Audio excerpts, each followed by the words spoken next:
चला तर मी कल्पना, माझ्या यूट्यूब चॅनल तुम्हा सर्वांचं मनापासून खूप खूप स्वागत आहे। आता ह्या ठिकाणी आपण गव्हाचं पीठ घेतलेलं आहे। गव्हाचं पीठ जे आहे ते ह्या कपनं मी 3 कप इतकं गव्हाचं पीठ घेतलेलं आहे। आणि त्यानंतर आपण ह्या ठिकाणी 2 चमचे इतकंच आपण ह्या ठिकाणी बेसन पीठ घेतलेलं आहे आणि पाव कप इतकं आपण तांदळाचं पीठ घेतलेलं आहे। आणि लहान आकारातली आपण कोथिंबीर आणि मेथी जी आहे ते आपण दोन्ही कट करून घेतलेल्या आहेत। मेथी आले की वेगवेगळे पदार्थ बनवतो, पण अगदी हा पदार्थ जर तुम्ही बनवला तर नेहमीच बनवाल। पाव चमचा आपण हळद टाकलेली आहे, 1 चमचा लाल तिखट, 1 चमचा आपण ह्या ठिकाणी जिरे टाकून घेतलेले आहेत, 1 चमचा ओवा टाकलेला आहे आणि मीठ टाकलेलं आहे। मीठ लाल तिखट आपल्या चवीनुसार टाकायचं आहे।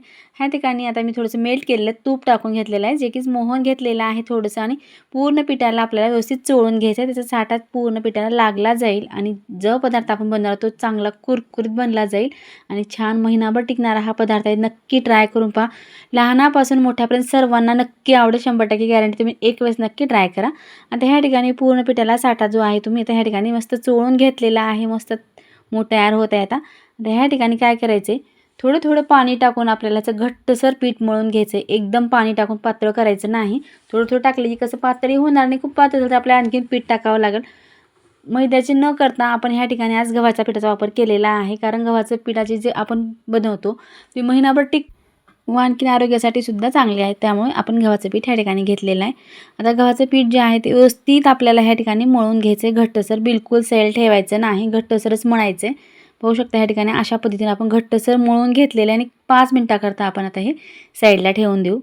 चला तर 5 मिनिट झालेले आहेत, पीठ छान मुरजलेलं आहे। आता ह्या ठिकाणी परात घेतलेली आहे, त्या परातीमध्ये आता आपण हे पीठ ठेवून घेतलेलं आहे। काय करायचं, आपल्याला वरतून आणखीन मेथी टाकायचं आहे। आपण मेथी थोडीशी आपल्याला सुरुवातीला टाकलेली जी कमी आहे, त्यामुळे मी ह्या ठिकाणी आता खूप जास्तीची मेथी टाकलेली आहे आणि थोडीशी आपण आता त्या ठिकाणी मेथी जी आहे ती आपण कट करून घेतलेली नाही, अख्खी मेथी आपण ह्या ठिकाणी टाकली आहे। नेहमी आपण कट करून टाकतो, मी सुरुवातीला थोडीशी कट करून टाकलेली होती, पण आता ह्या ठिकाणी अख्खी कोथिंबीर ह्या ठिकाणी आपण टाकलेली आहे आणि मिक्स करून घ्यायचं आहे। नेहमी आपण वेगळे पदार्थ बनवतो, पण त्यामध्येच काय करतो, थोडासा बदल करण्याचा प्रयत्न करून अगदी छान चविष्ट असा आपण ह्या ठिकाणी आज पदार्थ बनवतो। नेहमी बनवतो पण त्यापेक्षाही वेगळा आहे।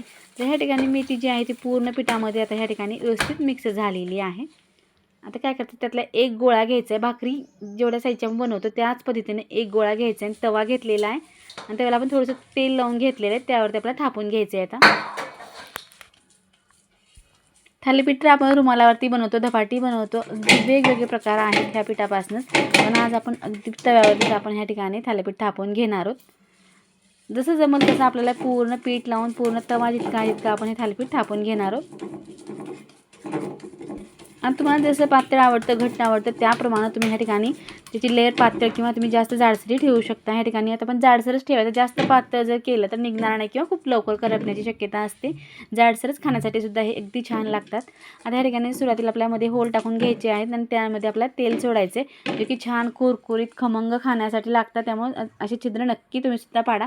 आता ह्या ठिकाणी एक तवा तर आपण गॅसवरती ठेवलेला आहे, दुसरीकडे आपण ह्या ठिकाणी कढई घेतलेली आहे। कढईमध्ये सुद्धा आपण त्याच पद्धतीने थोडंसं तेल टाकून घेतलेलं आणि आपल्याला हे पीठ जसं आपण तव्याला लावलो त्या पद्धतीनं कढईला लावून घ्यायचं आहे आणि असे छिद्र पाडून घ्यायचं आहे। आता ह्या ठिकाणी कढईमध्ये सुद्धा पीठ आपलं छान तयार झालं, व्यवस्थित लावून घेतलेलं आहे आणि गॅसवरती आपल्याला गॅस मिडियम ठेवून 1 2 ते 3 मिनिटाकरता गॅस मिडियम ठेवून छान वाफवून घ्यायचं आहे। आता वरतून आपण थोडंसं तेल टाकलेलं आहे कुरकुरीतपणा येण्यासाठी, किंवा तुम्ही तूप टाकलं तरीसुद्धा चालते। दोन्ही साईडला आपले गॅस चालू आहेत आणि छान खमंग आपला पदार्थ तयार होत आहे। तर ह्या ठिकाणी आपल्याला झाकण ठेवायचं, झाकण ठेवून आपण छान वाफवून घेऊ। आता तर आता मस्त दोन्ही साईडला 2 आपण छान तयार करायला ठेवले आहेत, ते तयारसुद्धा झालेले आहेत।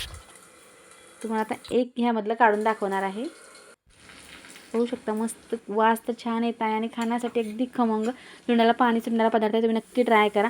तर मी तव्यावरचा आत्ताच काढणार नाही, नंतर काढणार आहे, तुम्हाला कढईमधला मी ह्या ठिकाणी आता काढून दाखवणार आहे। तर ह्या ठिकाणी तुम्हाला अख्खं काढायचं असेल तर खूप जास्त वेळ जर गॅस चालू ठेवला तर अख्खं निघतं, पण ह्या ठिकाणी मला अशा पद्धतीनेच नाश्ता बनवायचा होता।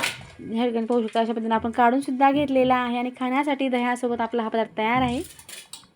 चला तर खाण्यासाठी दह्यासोबत तयार झाले, एक घास मी खाऊन टेस्ट करून पाहिजे, तुम्ही सुद्धा नक्की टेस्ट करून पहा आणि केल्यानंतर कमेंटमध्ये सांगायला विसरू नका। व्हिडिओ पाहिल्याबद्दल धन्यवाद। पुन्हा भेटूया अशाच एका नवीन रेसिपीसोबत।